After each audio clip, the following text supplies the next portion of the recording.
And the war over the smartphone market is heating up. The latest shot was fired this week by Dell. Dell may decide to use Google's Android operating system on its smartphones. So will that be enough to challenge the BlackBerry and the iPhone? Well, today we begin Blodget on Bloomberg, looking at media and technology with the CEO of Business Insider. And he joins me now, as he will every week. And Henry, great to have you on my program. Thank you so much.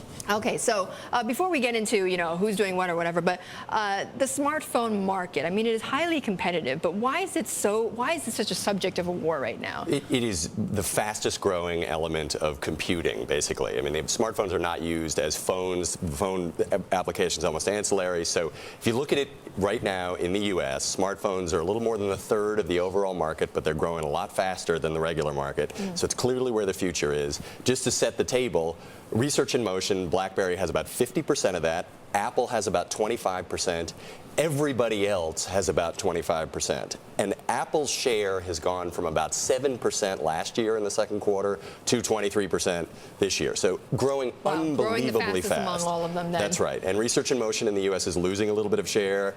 The question is whether Google can now mount this charge and start to gather a lot of share in that other 25% market. And they're in a good position to do it, but it's not, right now, it is totally a research in motion and Apple game. Well, and Google, I mean, this is really not about Dell so much, because Dell's just providing that hardware, right? This is really about Google and being able to infiltrate the Apple and the RIM dominance, right? Exactly. I mean, what this market is becoming is a platform market, the same way the PC market ultimately became a Windows operating system. Everybody builds on top of it.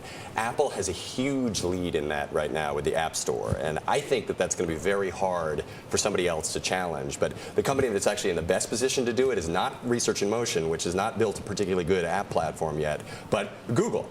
Developers are really excited. Google has this strategy where they're going to spray the software on many, many different types of hardware. So that's good for developers. They could start building on top of it. But does Apple have too big of a lead? I mean, their apps, it's gigantic or enormous to what they have compared to the others, though. They have a huge lead in apps right now, but right now their market share is still much smaller than Research in Motion, even in the U.S. And if you go worldwide, it's only about 15% market share. So it's very small. So it'd be very hard to say, game over, Nokia is toast, Research in Motion is toast, just very early. But given the momentum they have, it's going to be really hard for anybody to stop them, I think. And Apple, I mean, right now they're only exclusively carried by AT&T, and I think that's going to expire sometime next year, I believe, in June. That's right, in 2010. So do you expect, I mean, that this could accelerate if they don't continue with this exclusivity? I think so. I think it's remarkable that they've gone from 7% to 25%, call it in the U.S., on one carrier. On they're one tied carrier, to that. yes. You have all the people who are not buying iPhones. Their number one reason for not doing it is, I hate AT&T, terrible service. Whether that's true or not, that's what they believe. So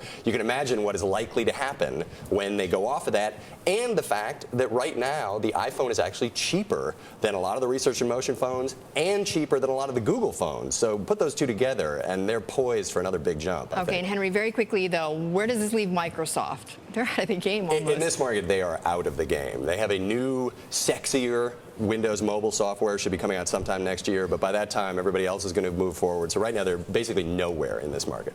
Okay, so I guess maybe they should buy RIM. I don't know. That's what we think. We've been saying that a lot. Is that would put them? It's right in their corporate market, which is very, very strong. Research in Motion has a dominant share in the U.S. So I actually think that would be smart. It would be expensive, but it would be smart. Okay, Henry, thank you so much, Henry Blodget, and he'll be joining us regularly on Blodget on Bloomberg.